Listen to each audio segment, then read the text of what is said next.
Finally, students, we are here. Last Thursday, in class, section 8.1, we were doing arc length. You remember the thinking as we did it. I'm reviewing the two cases that we have here. We had two situations. One was y was a function of x. The other was x was a function of y. We were looking for arc length. We did the arc length function, and we developed these formulas for the actual arc length work. These two are arc length. This is your arc length function formula. We also did the rate of increase in the arc length with respect to horizontal increase. There's that one. That's 8.1. We also did 8.2. So we started it. It was a long development in the second half of Thursday's class.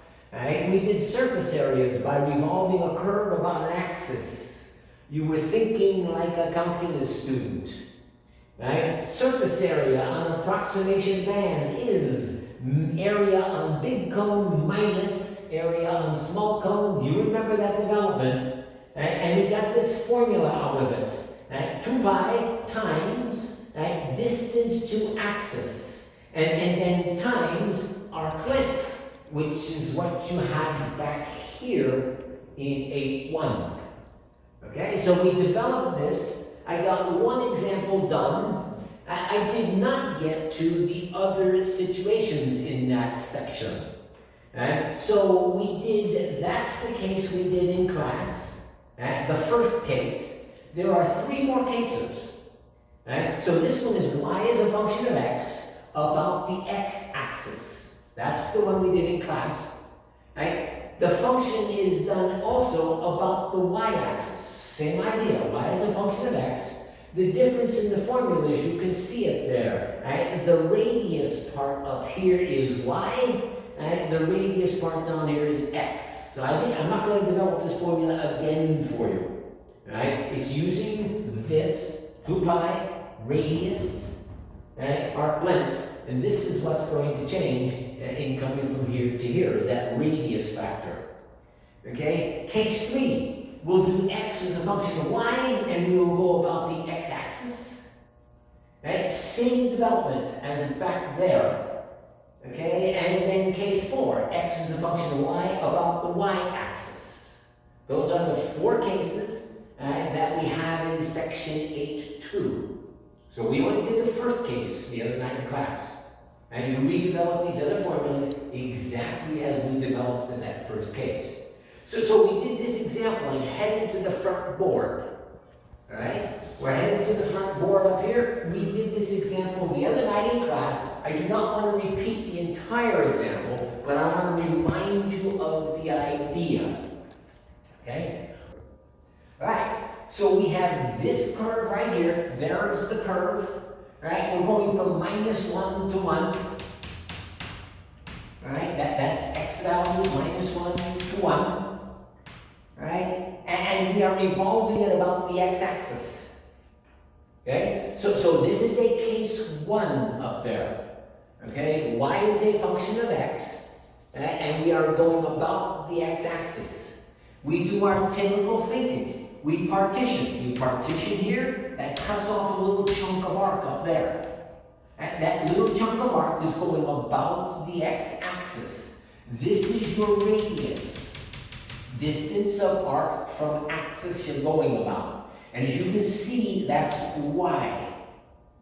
Okay? And so when we went to set up the formula from case 1 that you just saw, right, it's going to be the integral. Right? There's the radius right there. That's the y value. And then the arc length up there, that's the thing from section 8.1. 1 plus f prime x. Right? There we go. All with respect to x. The x's are running from -1 to 1. We set this up the other night in class. We finished this example. I'm just warming you up for it. Let's go to a new example.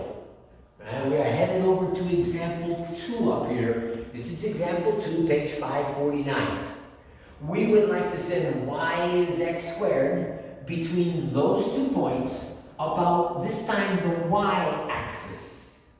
Okay? So we'll draw the picture. You always want to draw, huh? Right? Y is x squared. Good old y is x squared. An old friend of yours. Okay, and we're going to cut off the piece between 1 and 2 on the x-axis here. So 1, right there, that's the point 1, x is 1, y is 1. And then right up here, let's just call that 2, and y is 4. So it's that piece of arc going about the y-axis. All right, so we're going around the y-axis here. Right, so once again, you think like a calculus student. Now it's y is a function of x, so your domain is down here, from 1 to 2 on the x-axis. Again, you will partition. Right, you're going to go on up here, that's going to cut off a little chunk of arc up there. And that little chunk of arc is going around the y-axis. Okay? Right, now, then your radius is from arc over to the axis you're going about. There's your radius piece. And as you can see, that's horizontal, so this is x. X is my radius. So the case I'm in again is, y is a function of x, and you saw the cases over here, okay, and about y-axis, that is case 2 over there. So it's going to be 2 pi, right, and then the integral over here. We're going to have the radius. There's your radius, right? That's x, right? And then the arc length factor, and again, that's from section 8.1, right? And the arc length factor here is going to be 1 plus, and then dy dx, right? So we're going to do dy dx right now. Dy dx, as you can see, it's a pretty easy one for you, 2x, and don't forget to square it, right? We're all with respect to x. And the x's are running from where we partition 1 to 2. Okay? So that's the interval that we need to crunch. Right? It's all set up for us. And again, 2 pi, radius, arc length. Using that basic formula. All right, we're in here crunching this guy. Come on, let's do this thing. We'll finish this one. Or at least mostly finish it. 1 to 2.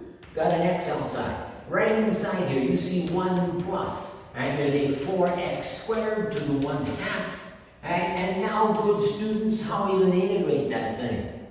So you're back with your integration techniques. Right? You're looking at a 1/2 exponent. Inside the 1/2 exponent, you have 1 plus 4x squared. Outside, you have an x. So outside could be the derivative of the inside. And if you had, look at it now, 8x right there. So we're going to put an 8 right there, and we're going to divide by 8, and 8 outside.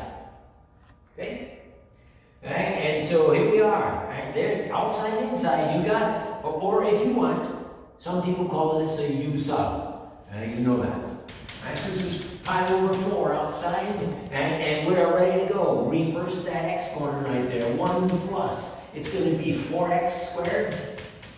Right, to the 3/2 power. Don't forget to divide by 3/2, which is the same as multiplying by 2/3. Right? We are evaluating from 1 to 2. Right? And at this point, I think it's fairly straightforward. I might just leave this with you to finish. You put in the 2, you put in the 1, you evaluate, you subtract, and you pick up the answer. Right? Now remember, that answer is surface area. Right, so it is in square units of area. So if the measurements here are in inches, then that's square inches. If they are in meters, that's square meters. And then that would be your second example. Okay. So here's the same example again. We just did this. You just got the answer. Okay, now I'm going to do this exact same example, but I'm going to put it into a different situation over there by making the x as a function of y. So this is the same example repeated. We're going to get exactly the same answer. Right? But this time I'm going to run it as x is equal to square root of y. Right? And again, we will be running from the point 1, 1, 2, 2, 4. It's exactly the same example. We're still going about the y-axis. We're keeping all of that the same. Okay? is a function of y. And going about the y-axis. So I have put it over into case 4 over there on the sideboard. Alright? So we'll, again, same picture. Alright? It's got the same radius. And it's that arc again, that's the exact same arc. It's coming around the y-axis just like it did the last time we worked it. But by changing and making x as a function of y, I have put it into case 4. So I can show you a different example. Show it as a different example. Sorry. Alright, so, alright, here we go. We're doing it again. It's 2 pi. Again, I want my radius. Right? My radius is x. That has not changed. It's still that same length right there. And now the square root over here. But now, since I have x as a function of y, the arc length part is going to be put in terms of y, whereas in the last example, we left it in terms of x. Alright, so it's going to be dx dy. We generally don't do that derivative, so let's make sure we got that right here. Dx dy is derivative both sides with respect to y. Y to the 1/2, so it is 1/2. Y to the negative 1/2. Alright, there's your dx dy. That's going right in here. Alright, so 1/2 y to the negative 1/2 plus 1. This is now a y integration. Right? And then there must be y limits on this thing. So we're going back to get the y limits. Right? The y limits on this thing were from 1 to 4. And there's the integral that we have to crunch. Right? Now you notice it's a y integral, but I've got an x in it. And so that x cannot stay in this y integral. Alright, so we go back up here, x is y to the 1/2. So we're putting that right there, and here comes the integral. 2 pi, 1 to 4, y to the 1/2. And that's that. And here comes the square root again. I'm going to write it with a 1/2 exponent. And then I've got 1/2 y to the negative 1/2. I'm squaring that guy. So square this, so that's a 4 on the bottom. This y to the 1/2 goes downstairs and gets squared, and that becomes a y on the bottom. Alright, and this is all under a 1, and then you've got the plus 1 right there. This is a y integration. And then clean that. Alright, get ready for y integration. Alright, so this is going to be 2 pi out in front, and this is 1 to 4. Alright, and we are down here. What's easy here? I think the easiest would be to take that y to the 1/2 and bring it inside the square root, which means you have to square it when it comes in. That's algebra. So square that guy as a y, and it comes inside as a y on the top, multiplying this term and multiplying that term. Alright, so the top of this thing will be y over 4y, and then plus y right there. And that's all inside your square root. I think I'll keep my 1/2 exponent. Okay, and there's my y integral. You can see the cancellation that would happen right here. It might be easier just to go ahead and get a common denominator here. I'm not sure. All right, go get yourself a common denominator for this guy and see what comes out of it. So 2 pi right here, right? This is 1 to 4. Right? Inside of all of this square root, right? And we got ourselves a 4y right there. And on top of this thing, right, we've got ourselves a y plus and then 4y squared. Whatever's easier. It's all algebra here. Everybody does it differently. You could certainly factor a y out and cancel. And maybe I should have just canceled up here. It's your choice. It's all algebra. How you want to do the algebra. Right? So 1 to 4. And again, inside here, factor a y and cancel. You can take care of that. Right? You're a 5B student. Right? This is 1 plus and then 4y on the top. Right? And it's all over a 4 on the bottom. To the 1/2. The 4 comes out as a 2. It should cancel that 2 outside on the way out. Huh? So pi, and we're doing 1 to 4. And you got a 1 plus 4y to the 1/2, all with respect to y. A u sub, or if you want, inside you have a 1 plus 4y, derivative with respect to y is 4. I'd like to have a 4 right there. I'm playing it as inside, outside. Right, so I adjust with my 4s. Right, and then this is pi over 4. Right, integral 1 to 4. Right, this guy is ready to go. May as well just do the integration right now. Why dance with it? Right, this is going to be 1 plus 4y, raise exponent by 1, right, divide by new exponent, right, evaluate 1 to 4. Right, and when you do this now, right, take a look at the integral right here. It should be pretty close to what you had back here. Right, that thing. And at this point, I'll let you finish it, and you will see that you get the same answer as you got out of this one right here. Okay? All right. So I'm going to do another example. This one will be example 4 in that same section, section 8.3. Oh, no, I didn't do example 3 yet. I beg your pardon. It's example 3 on page 549, coming up right up here.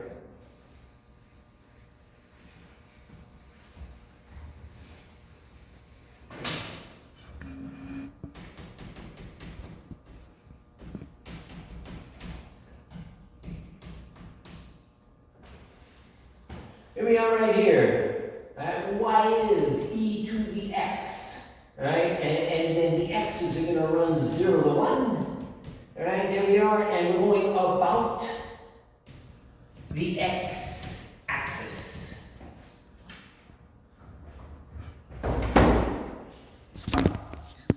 Picture. Right? Good old e to the x. Good friend of yours. There. Y is x, and we are cutting off the chunk between 0 and 1. X is 0, x is 1. That chunk right there, that's the piece that we are going to revolve about the x-axis. So the x-axis, there. Want to watch that. It's really common as a mistake to revolve around the wrong axis. So be sure you do that, and then you wind yourself around the wrong axis, and you're going to find you don't like what happens. So, about the x-axis, and once again, I think like a calculus student. I'm down here between 0 and 1. I am partitioning. I got a little chunk down here that creates a little piece of arc up there on the curve. Okay? And then around the x-axis. So once again, I need to pick out my radius, and I need to pick out the arc length. The arc length I can see, and the radius is the distance to the axis I am going about. Okay? If you were going about the y-axis, you're not. But if you're going about the y-axis, that would be your radius right there. And you're going about the x-axis. So it's my y value. That's my radius. Okay? All the problems in this section of the book will go either about the x-axis or about the y-axis. We're not going to send you about any other axis in these problems here to keep them simple. You certainly can do this about any straight line, but we're going to keep them simple here in section 2. Okay, so once again, I go over there and see what case I'm in. All right, so I got y as a function of x, and I'm going about the x-axis. That's case 1 up there. All right, so we're going over to case 1. All right, pick up that formula, 2 pi. All right, I need my radius here. That's y. All right, and then I need the arc length factor, right, which is 1 plus dy dx. There's y is a function of x. dy dx is e to the x squared, all with respect to x. And the x's are going to be running from 0 to 1, pardon me, 0 to 1. Right? And that's the integration I need to crunch. Okay, now, again, this is an x integral. I can't have a y in it. So go back over here and pick up what y is. Y is e to the x. So it is 2 pi, right, 0 to 1. Right? There's e to the x, right, square root of. Now, you know you're anticipating doing the integration. Right? So you should be looking for things like inside, outside, or trig sub, or something like that to come up. Okay? There's an e to the x here, and notice I've got one right there. So I think I'll just leave that guy right there as an e to the x squared, and I can see that same term there and there. Right? I'm looking for a way to have to do this integral. Okay, so how to do this integral? Well, I've got the sum of the squares inside there. This is a square, 1, and that's a square. That's why I didn't multiply that out, make it 2x exponent. Right? And then I've got this term out here. I think what I might do is a trig sub, because I see sum of squares. But, right, for this trig sub, it's a little unusual for us. Right? Normally we just say y is, or something like that. This is going to be e to the x is, and then tangent of theta. So that'll give me a 1 plus tangent squared when I move down the line a little bit. And then I can use my trig identities to simplify it. Now this is the start of it. I actually solve for x. That means I'm going to log both sides. X is equal to natural log and then tangent theta. A person should protect the log function against the negative from going into the log function. But in this region here, from 0 to 1, the exponential function is positive all the time. So I'm not going to have to worry about making the tangent equal to a negative thing. So that tangent's positive. So actually you can ignore the absolute value signs in this case. You couldn't be putting a negative in there even if you wanted to. So what you got here then is x is this, and now I need my conversion factor, dx d theta, to convert over to a theta integral. So take the derivative with respect to theta, log function. That puts a tangent on the bottom, right? And then derivative of what's inside with respect to theta is a secant squared. There's my conversion factor, and now I am ready to continue with this integration in terms of theta. So we're up here now. This is 2 pi. Right? This is 0 to, no, we gotta change those limits. This is a theta integral up here. Okay? So when x is 0, you put a 0 right there. E to the 0 is 1. The tangent is 1. That happens at pi over 4. And when x is 1, you put a 1 right there. Right? And that's e to the 1. So the tangent equals e. And then you inverse tangent, right, to get the upper limit, inverse tangent of e. Right, so those are your limits in theta. These are thetas now. Okay, and now we're back over here. Right, for the e to the x right there, that's a tangent. I'm going to take a little shortcut here. You've done this a lot of times now. 1 plus tangent squared, secant squared, square rooted secant. And don't forget the conversion factor, this messy thing here. Right? This is secant squared theta all over tangent theta. And now we have the entire integration in terms of theta. Okay. All right, we are back up. So that being the case, right, the tangents cancel, and now you've got a 2 pi, right? Pi over 4 to inverse tangent of e, right? And inside you have a secant cubed, which you remember we did this back in section 7.2, the trig section. We played this one, we took the secant cubed, and we actually left, in this case, we left it as a square times the first power, and then we did parts back there. Right? So you can finish it out in parts. You can finish this. Right? Finish it out using parts, or if you want, go back to section 7.2 and look up how we finished it back there, and then do your evaluations.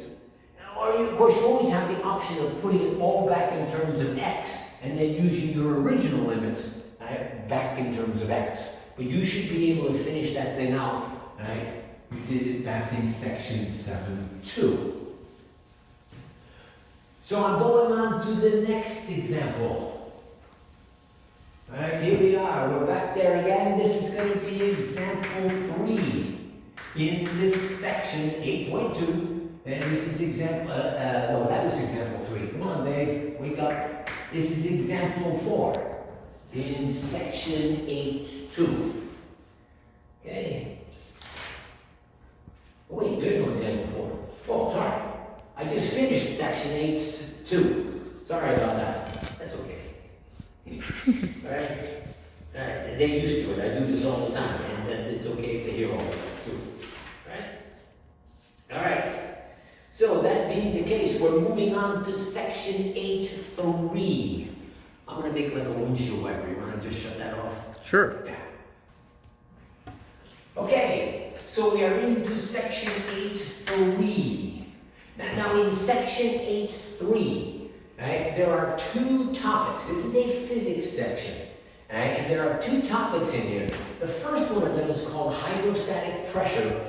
And I don't even want to do that one in this format here, over the recorder. Alright, so I'm going to skip that one, and I'm going to go to the second of the 2 topics. Alright, and I'll get moving up here. Alright, at some point in the future, I'll get you guys back in the room, and I'll do that first topic for you, the hydrostatic pressure one. So we're on to the second of the 2 physics topics in section 8.3. Alright, so here's the idea. Here we got a number line right there. Okay, and number lines are great. They never break or bend, even though they have no mass. They're amazing. Right? I'm going to put right here on the number line, this is 0.7. That's at 7. 0's over here, 12 is down there. Right? There's 7 right there. And I'm going to put a sharp point right here on a little tripod or something like this to hold the number line right there, okay? And that point right there is called a fulcrum,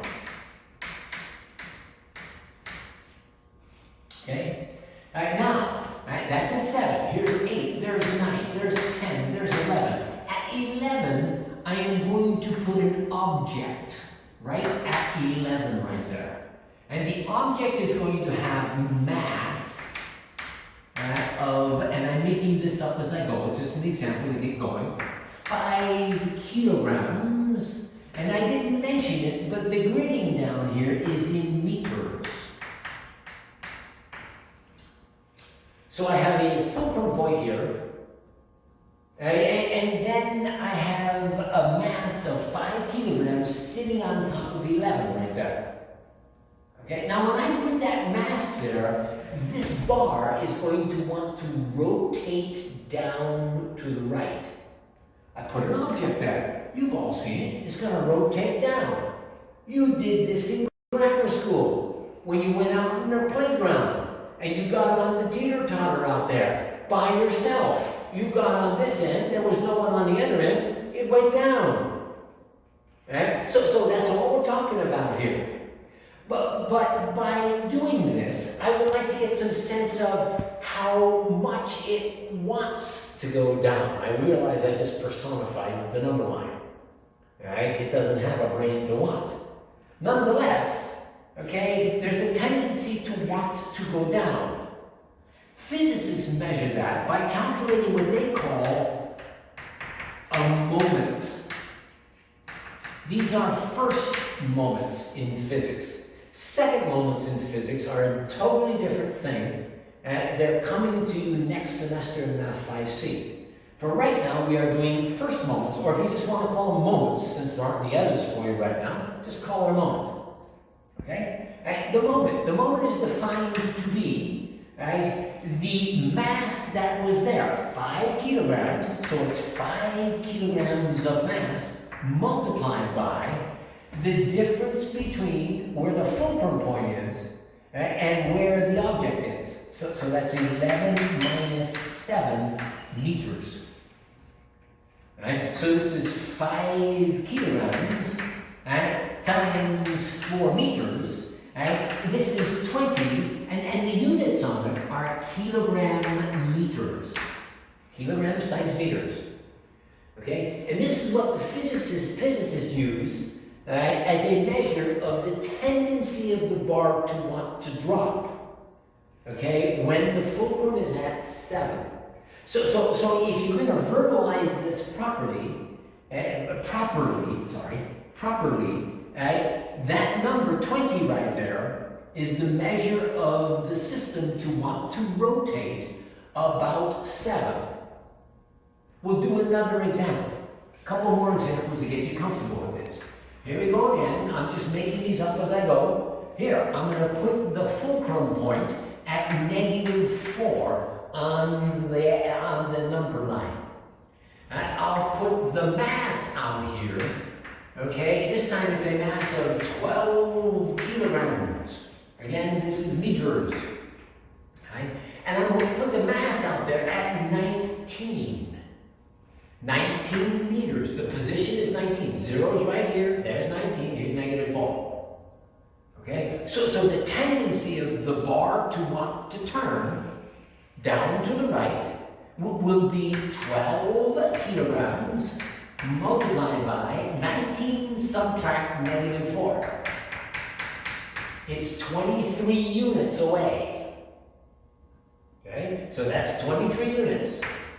And so this is going to be 12 times 23. Alright, so what is that? 276? 276. This is 276 kilogram meters. Okay? And that's the tendency. Notice that it's a much bigger number than the number you have back here. Why? Well, there's 2 reasons.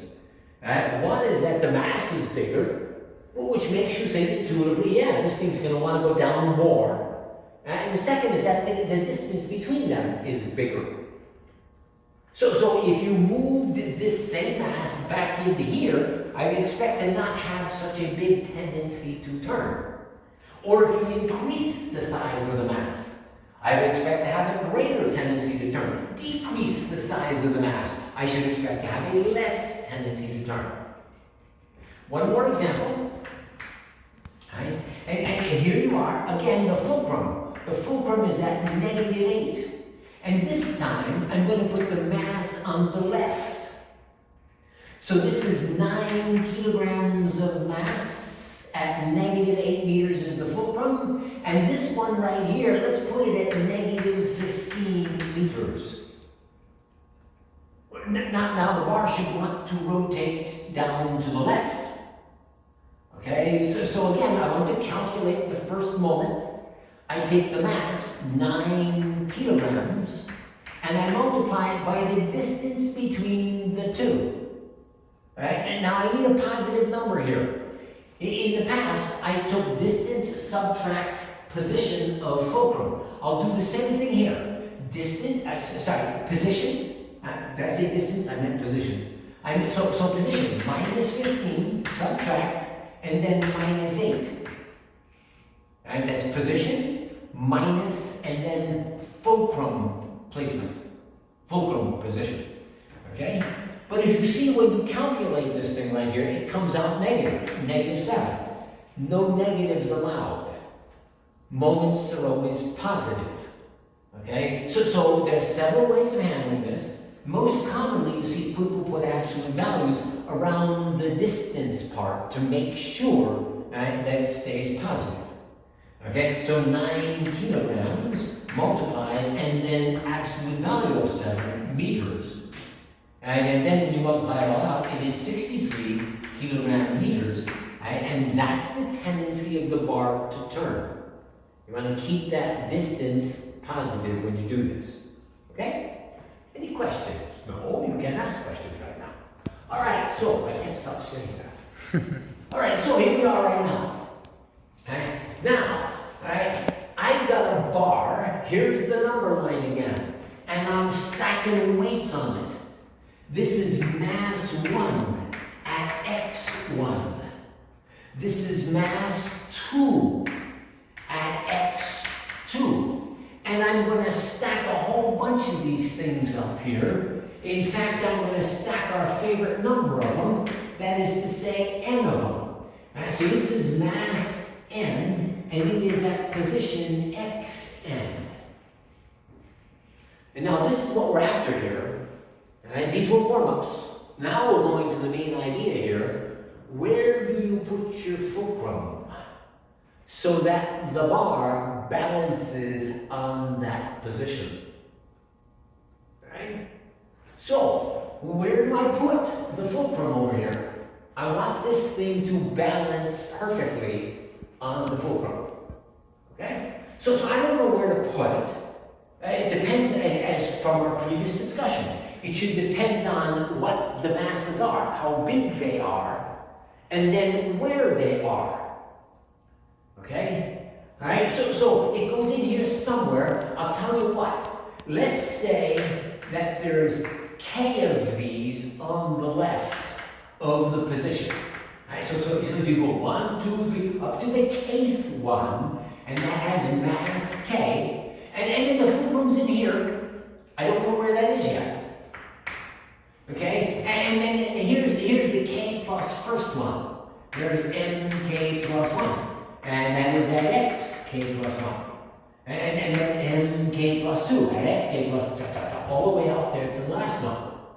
Okay? So many on the left and so many on the right. There doesn't have to be an equal number on both sides. The amount of mass doesn't have to be the same on both sides. Okay? Alright, so that's what we're after here. Where do we put the fulcrum? Okay? Now I want this guy to balance. The principle that solves this problem has been known for many, many centuries, thousands of years actually.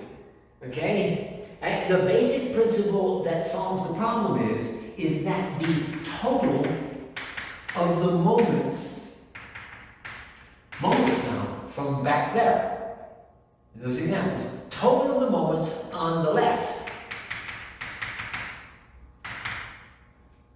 will have to equal the total of the moments on the right. When you can find a position in here where the total of the moments on the left is equal to the total of the moments on the right, that's the place where this thing is going to balance. The system of masses is going to balance. Okay? Right? So that's what we're trying to find. Let's see if we can figure out how to do this. We go back here to the idea of moment. Right? Moment is going to be mass times distance to fulcrum. Now I don't know the fulcrum, so I'm going to give it a symbol. Right? I'm going to call it X with a bar on the top. This is an X-axis. And X with a bar on the top is going to be the position of the fulcrum. Okay? So for the moments on the left, take this very first one right here. It's going to be mass. I'm going to skip the units. These are all kilograms, these are all meters. I don't want to write it all. And then times distance. That's x1 minus x bar. That's how far away it is. So this is x1 minus x bar. Okay? And remember, I'm going to keep that positive. Because in this case, this is going to be one of those cases where the inside of this thing is negative. Right? The x1 is on the left, the x bar is on the right, and we subtract those, you're going to get a negative in there. Keep that guy positive.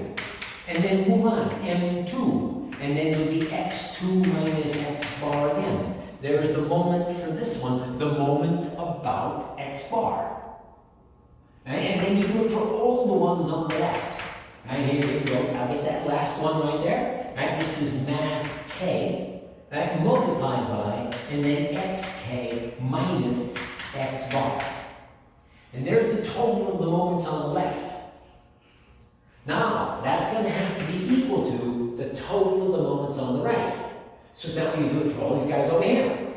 And it's going to be mk plus 1, mass k plus 1, times, and then xk plus 1, minus x bar. And then plus mk plus 2. Right, and you see it, xk plus 2, minus x bar. And then keep them going, do them all the way out to that last one, mn, and then x, and then n, xn minus x bar. So moments on the left equal moments on the right. Okay, I've got to simplify this, and somewhere, the point of all of this, was to find x bar. And now you see I have x bar all through this equation right here. Somehow I have to get that x bar all by itself on one side.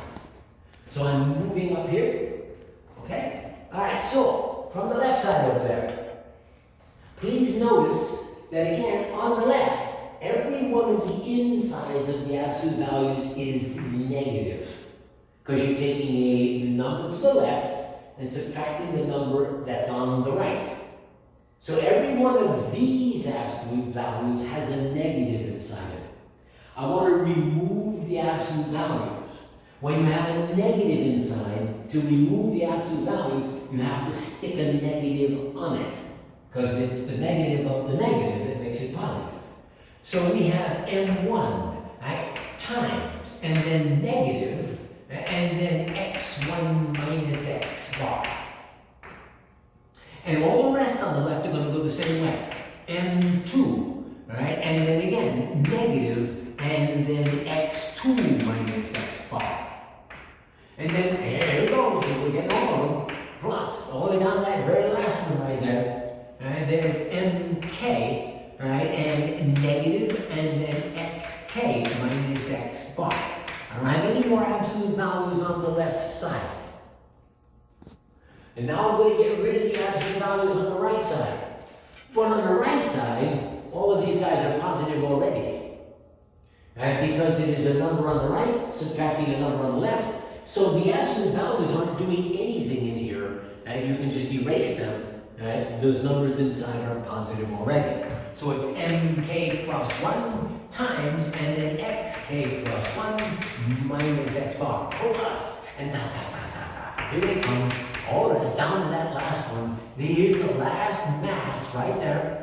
Right? And then it's going to be xn minus x bar, and we have removed all absolute values from the equation. What's our goal here again? The goal is to solve for x bar. Now I've got an equation loaded with x bars, and if I can just get that x bar all by itself on one side. Next move, all of the terms on the left are going to be brought to the right side of the equation, which means that they will all change sign, right, when they go over there. And there won't be anything left on the left. Right? And on the right, when this guy goes over, it's going to be m1 times x1 minus x bar.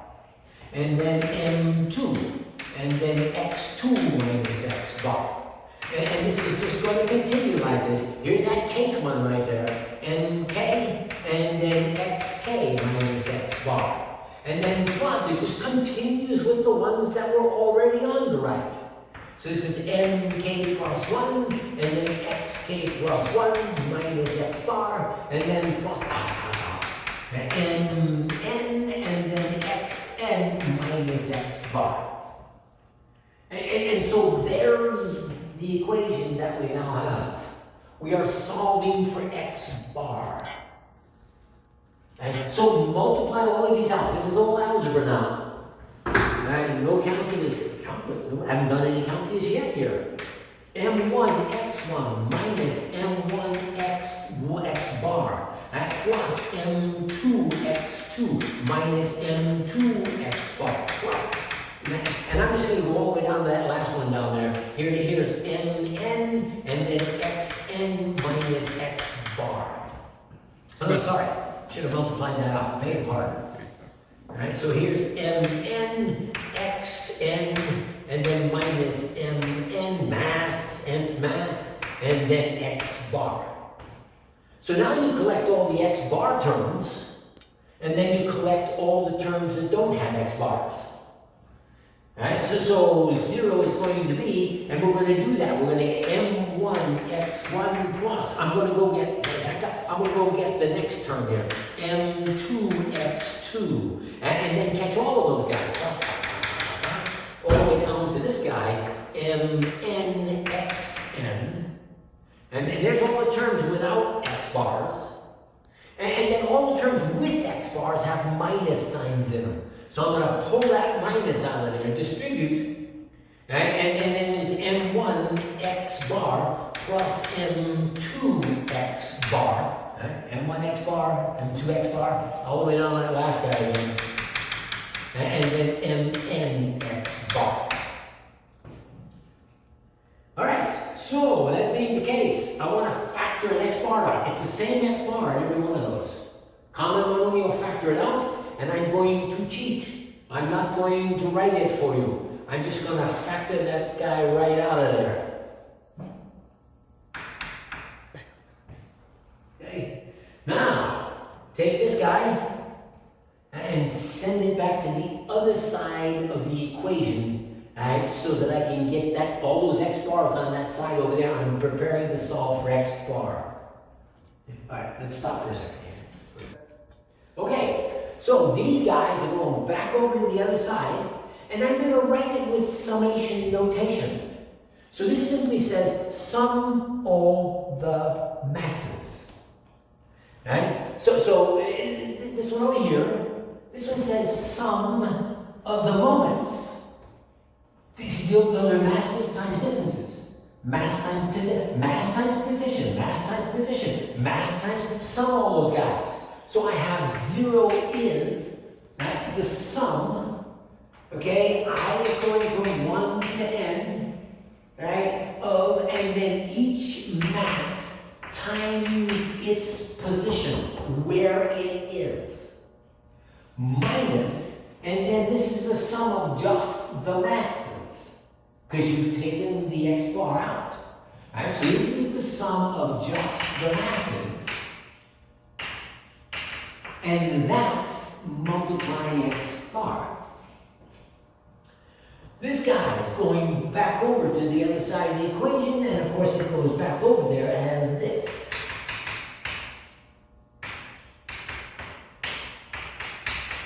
That guy stays right there.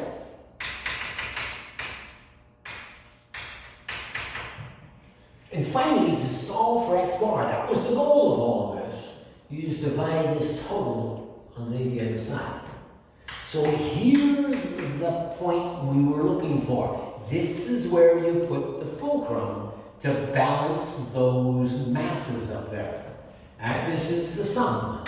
I goes 1 to n, mixi divided by, and then the sum, I goes 1 to sum over all those guys of just the masses on the bottom. Maybe I should just lower that a little bit. X bar is. And there is the basic formula that gives you where you put your finger, where you put the fulcrum, to balance all of those masses up there on the number line.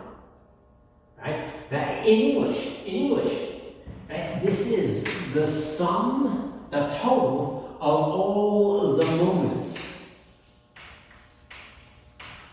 And these are moments about 0. See, I can take this and I can tinker with it and make it like that. See, now there's the distance from place to 0. Okay, a lot of people say it like this. You have to be a little careful, because if you just do this, this guy will be negative, and I told you the distances should always be positive. So be careful with it if you want to say it's the sum of the moments, because some of those moments are going to be positive, and some of those moments are going to be negative. Right, so be a little careful with that. And a lot of people say it like this. The bottom one is the sum of all the masses, without respect to where they are. You just total up all the masses. Okay? Be a little careful with the top of that thing. This is the better thing to do. And let me take that 0 back out of there. I don't like leaving this formula with the 0 in it. All right. What we need is an example of this. Numbers, actual numbers to crunch. I'll make one up right over here. And there's the number line right there. We'll get about 5 of these in here. All right? And we'll run a couple of examples. So mass number 1 sitting down here, 3 kilograms, right? And at minus 4 meters, right? And mass number 2 sitting right there, 7 kilograms, and it is sitting at plus 1 meters. So 0 is right here. We just crossed 0, right? And then mass number 3, right? Sitting right there. It is 2 kilograms, right? And it is sitting at 3 meters. And then finally the last one out here, mass number, I guess I got 4 here, never mind. I said I was going to do 5. So this is 10 kilograms, at gotta be more, at 10, no, 9 meters out there. Okay? And where would I put my finger to balance this? Okay, that's the question. Where do you put your fulcrum so it all balances? Does not tilt right, does not tilt left. Notice I put the word tilt in here, and I took out the word tendency. Either one will do. Okay, well, I got my formula from over on the sideboard. I'll copy it over here. X bar this is going to be the total, right, of, and then each mass times its current position. Okay, so 3 times negative 4. And you can watch the units now. 3 kilograms, negative 4 meters. Okay, and then plus, this is 7 kilograms, and then plus 1 meter. Okay, and then plus, this is 2 kilograms and 3 meters. And this is 10 kilograms and 9 meters. And there's the top. The bottom is simply the sum of the masses. We don't care where they are. So it's going to be sum of the masses, 3, I got the wrong number here, 3 plus 7 plus 2 plus 10. Okay, so what do we got right here? This is minus 12, right? Plus 7, plus 6, plus 90. Okay, and some people would refer to that as the sum of the moments. Be a little careful with that now, because the moments aren't supposed to have any negatives in them technically. Okay, but some people refer to it as the moment about 0, which is okay to do, I suppose, but watch out for that negative right there. And then the bottom of this thing, well, you see the numbers right there. We can add them up. 10, 12, 22. All right, so then this is going to be, what do we got up here? 1,303, take away 12, 91. At 91 divided by 22. This is going to be 4.320 seconds. And 320 seconds nowadays, what are we talking about there? 1, 3, 1, 4. You take a calculator, you do it. I'm calling it 413. Okay? All right, so 4.13. So that was 3. They're right there. At this point right here, 4.13. And that's where you put the fulcrum.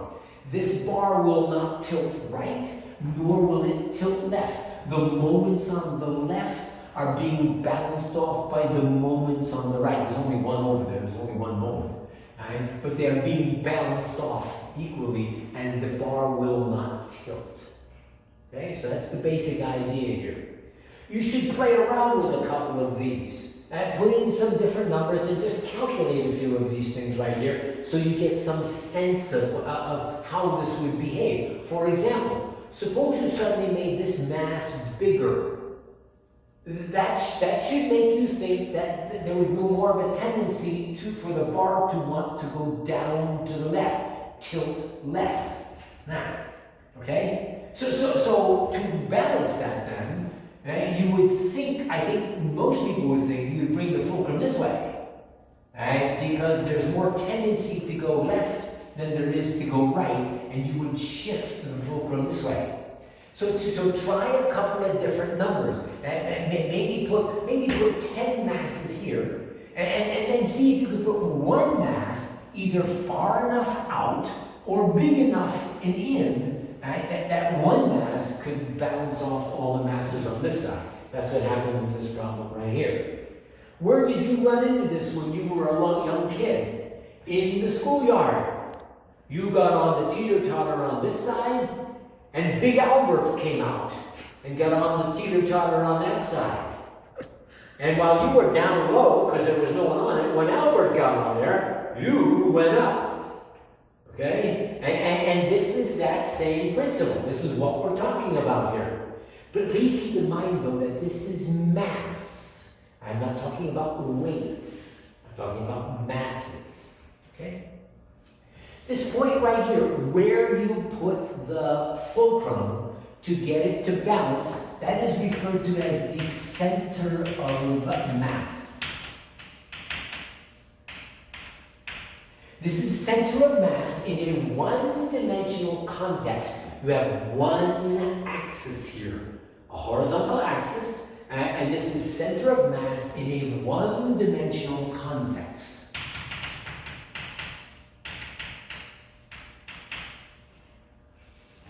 Why would anyone care? Who cares? Most of us intuitively learn to deal with these kinds of things just growing up. Okay, why would you care? Suppose you wanted to move the number line, but you did not want the thing to tilt because the masses might fall off. That's why you care. Right? So I want to push on the number line. Where do I push on the number line, right, so that the masses will not slide off while I'm pushing? And the answer, of course, is you push on the center of mass. That's the value of it. You can push right there and push it that way, and the bar will not tilt. Nothing will fall off. Right? You can even push from an angle, and the bar will go that way, and it will not tilt. Nothing will fall off. Push on this angle, come in this way. The bar will go this way, and nothing will fall off the bar. And again you say, well, yeah, but make this more interesting to me. Okay, next semester, right? Next semester we will have the bar, all the masses on a table. A mass here, a mass there, and a mass there, and a mass there, and a mass there. And then the question will be, where do you put your finger under the table so that the table perfectly balances on your finger? And then you can push the table. You can actually raise the table as long as you're pushing on that center of mass up there, right? And nothing will fall off the table. That's waiting for you in chapter 15 next semester. Okay? And then that's only 2 dimensions. Later in the chapter, we'll do the same thing in 3 dimensions. So now you've got a spaceship. Right? And you're going to fire the rockets. If you don't build the ship correctly, and when you fire the rockets to propel the spaceship is just going to go tilting all over the place, and everybody inside there is going to fall and break their neck. You want to push the spaceship, but you don't want the spaceship to rotate. Right? That's same with an airplane. Right? So constructing some kind of a vehicle, it's important to know where the center of mass, or roughly where the center of mass would be. And this is the very beginnings of that idea. This is only one-dimensional. Obviously, you've got to take it up to 3 dimensions to make this thing useful in the world around you. But this is the beginnings of that idea, finding the center of mass. Now, okay, all of this was wonderful, but you paid for a calculus class. And there's no calculus in any of this. Okay? So now we need to take this to calculus. We have the basic center of mass formula, which I'm going to put over here on the side board. Okay? So we are in section 8.3, working on the second topic. It is center of mass. And we have developed a formula, right? For this case here, I'm reviewing now. Right? Masses are sprinkled along a line, one-dimensional. You can only go back and forth. Can't go off the line. Right? Masses are sprinkled along the line. There's mass 2, x2. And here is xn, and this is mass n.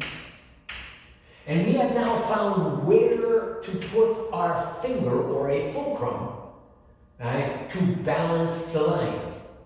It will not to the right nor left. And we've developed this nifty formula right here. Right, there we are. Right, it's the sum of each mass times its position, positive or negative. Each mass times its position divided by the total of all of the masses without respect to their position. Okay, there's your one-dimensional center of mass problem. Now, where this should go is then to a calculus situation. This is a calculus class. So, this time we've got the number line again, yes. And between A and B, now we are going to put in here a continuous mass. They're not going to be separate little discrete blocks of mass anymore. No, now the mass is going to flow continuously from one end to the other. So when you put those mass, see, there's a lot of mass in this area here, and then there's not much mass in this area, and then the mass builds, and then it drops off again. So now the mass is piling up, and it's continuous. There is, if you will, mass at every point.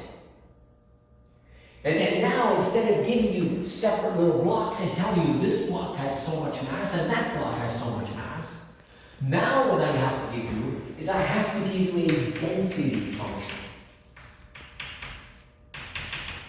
The density function is designed to tell you how much mass there is at each point. So we're going to use the Greek symbol rho. This is a Greek R symbol. It is traditional to use either this or a Greek D, delta. For density, I'll just use the rho one. We're not going to argue about it. Okay? So some kind of a density function. And you tell me what x is, I'll put it in this function, and it'll tell you how much mass is at point x. Now that takes a little bit of thinking here. There's going to be a problem here, a conceptual problem we need to deal with. Okay? And the problem is that mathematical points have no size. So how do you put an atom, or a few atoms, or a lot of atoms on something that has no size? And the actual answer is you cannot. It is not physically possible. Okay? Mathematical points have no size. You can't put an atom, not even a quark or a lepton or a muon, any of those subatomic particles. You can't put any of those things on a point. Okay? And I can't get out much into the physics on that. All right? That's not my thing. Okay? So you can't do that. So here's how we're going to interpret rho. Okay? What we're going to do, so suppose you're at this point right there, x0, right there. And so how much mass is at x0? Well, I put the x0 into this thing. It's rho of x0. But it doesn't make any common sense, any physical sense to me. So here's how we deal with it. Go to the right a little bit. Our classic distance, delta x. A little bit to the right. See, now I have an interval. The interval goes from x0 to x0 plus delta x. I have a little interval, a little length. And now that I have length, now I can talk about putting an atom on there, or an electron on there, or something on there, because I have length. Whereas with a point, you have no length. But once you have length, then you can talk about putting some material on there, putting some mass on there.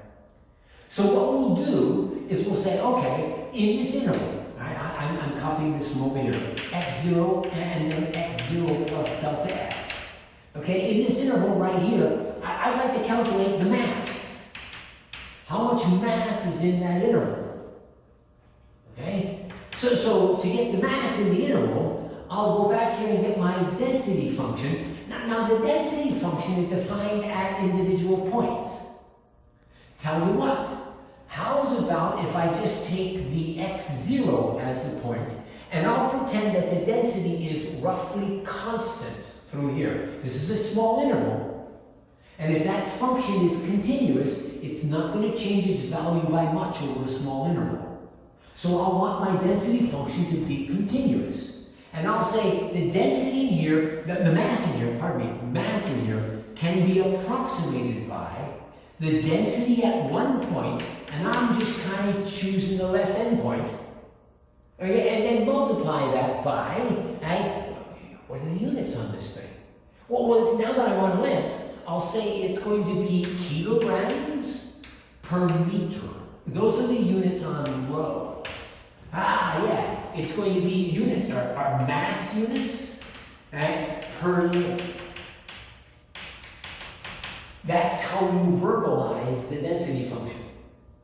If the density function is 7 at this left-hand endpoint, x0 right here, if it's 7, then we say it is 7 kilograms per meter of length. And that gives you an idea of approximately how much density there is here. I would expect a much bigger density number if I'm in this region. If I'm over here, I would expect a much smaller density functions.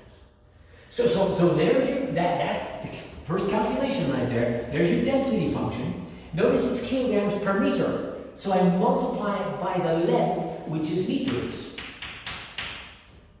The meters cancel, and it leaves me with kilograms of mass. This is an approximation, because I'm only doing it at one point. As soon as I move to another point, this thing changes its value. But I'm going to pretend it's constant through here. So I am thinking like a calculus student. I am approximating. Okay, that's what I'm doing here. A classic TLAX. Okay, so with this stuff right here, right, the mass is then rho x0 times delta x, right, and that's kilograms of mass. That would be the mass over a small interval. I was trying to verbalize mass at a point. So what we'll agree to do is we'll agree to take the mass over the interval, which we just got right here, rho x0, right, delta x. That's kilograms, and we will divide it by the length of the interval, which is delta x, meters. Okay? Right? And there, sorry, I beg your pardon, I just made a mistake, catch the mistake now. This is kilograms per meter, and this is meters right here. Okay, and so those guys cancel. So this is kilograms, but I meant to say kilograms per meter times meters. Okay? All right, now, that being the case, these guys can cancel. Okay? And now, being math people, I don't want to talk about over the whole interval. I want to talk about it at this point. So I'll put a limit on this. Limit is delta x goes to 0. Okay? Right? And when I do that, what I get is rho at the left endpoint, and the units on it are kilograms per meter. So what do we mean by that thing? Mass at a point. Right? What we mean by it is, come back here to x, this x0 right here. Right? This is the mass you would get for a small, this is the density of mass you would get for a small distance to the right as the distance shrinks to 0. And that's what we would mean by the mass at a point. Right? That's what we have right here. It actually, the units on it, the density units on it, are mass per length. Okay, mass per length. Okay, and that's what we get. In this region in here, let me try and say that to you. In this region in here, I have so much mass per length of x-axis. Okay, so if you actually calculated to be 7, I'd say in this region in here, near the point, I would have 7 kilograms per meter of length. And that would be in the neighborhood of that little point right there. And that would be my verbalization of the density function. Let's take a break. Density function. Mass is now continuously distributed from this point to this point on the one-dimensional axis. It's not discrete masses anymore that we had earlier that gave us that formula. Okay, but we're still after the same kind of thing. We had a discussion in here of what density at a point meant. Okay, and actually we had to extend it to make it a mass over a small interval and then put a limit on it and let the limit shrink the interval to 0. The limiting value is the density at the point. So now we're moving on to, let's go do the actual formula. Let's go get the actual formula for center of mass in the continuous situation. So how much mass, okay, is on a particular interval, okay, with density function here. This is how much mass, now not center of mass. So how would you count the amount of mass in there? So you've got a density function. There's the units on it, kilograms per meter, right? But I don't have separate masses. So I do my usual, think like a calculus student. Okay, I'm going to partition the interval. The usual n partitionings. In each partition, I'm going to choose a point. This is the ith one. That's xi. This is xi plus 1. In the ith one right there, I'm going to choose the point x sub I star, just like we used to do when we were getting area under a curve. And I'm going to put that into my density function, and I'm going to say that the density at x sub I star, and again the units are kilograms per meter, and the density at that point is roughly constant over that entire little ith interval. Okay, so I'm going to take that and I'm going to multiply that by the length of the interval, delta x sub I meters. Okay, all right, and then you see the meters canceling. All right, and now when this multiplies that, there's a multiplication. Okay, I've got kilograms, and that would be an approximation to the kilograms of mass in this region right here. And then I will sum over all of the regions. I goes 1 to n. And then, of course, I will put a limit on this thing. And in the limit, this will turn into the integral, giving me the total mass. So mass over the interval a to b, with that density function is going to be the integral from a to b of the density function. There it is right there, multiplied. So the multiplication tells me I can move to a definite integral. Okay? And that would be the mass over this entire interval. The units on it are still kilograms. So this is kilograms of mass. Okay? And it gives us the mass over the entire interval. Now, what I'd like to know, of course, is where's the center of mass? So this is how much mass. So now I want center of mass. So now what I do is I come back and I say, okay, in this interval right there, in that little interval right there, okay, how much mass is in just this interval? Well, I have that. It's right there.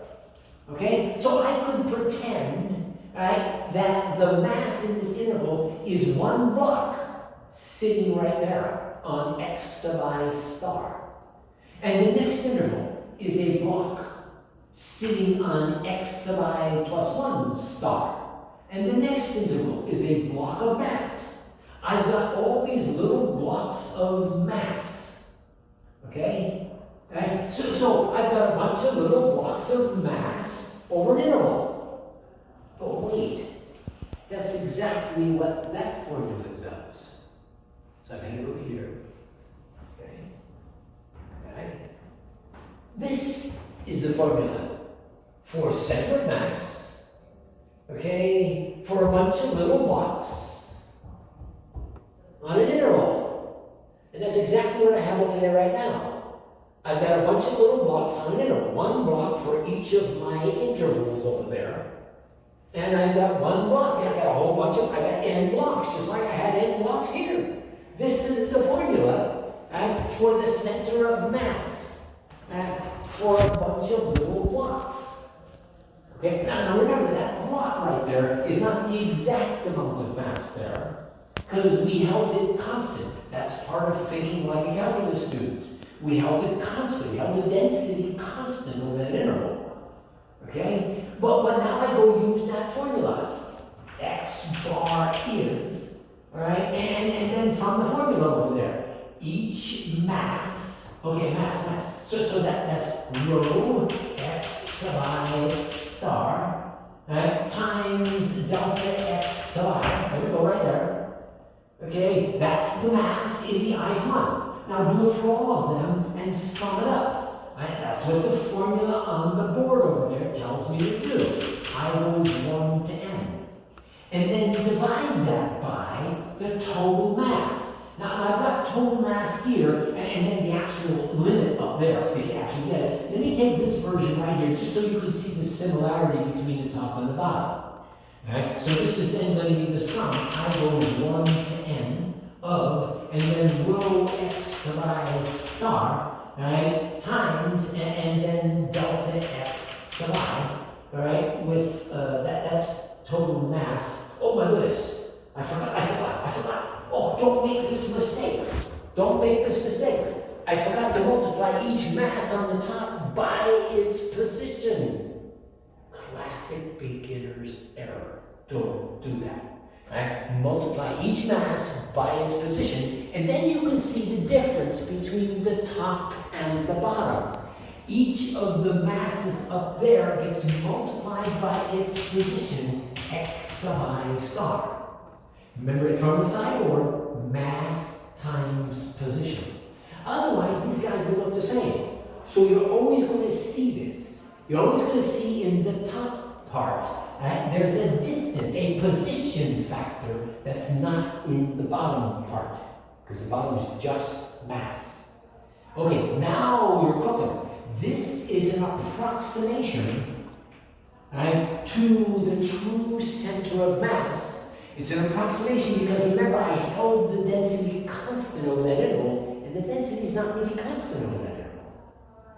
So now we do what we do in Think Like a Calculus Student. Part 3 is, if you're comfortable with the errors going to 0, limit and agree. We will be limiting both the top and the bottom. And here's the formula that we want right now. X bar is, right, limit on the top. And when you put the limit on the top, we're going to the interval. Right? We're going from A to B, right, on the interval there. Right? You're going to have the density factor, right, times position. Do not forget the position. All integrated with respect to x. Right? The bottom is going to be just the density factor integrated with respect to x. Okay? So you see the difference between the top and the bottom. The top has that position term in there as a factor, multiplying density. The bottom does not have the position in there at all. Okay? Right? And at this point, there is the place, right, where you can put your finger, right, to balance the bar. It will not tilt left, nor will it tilt right.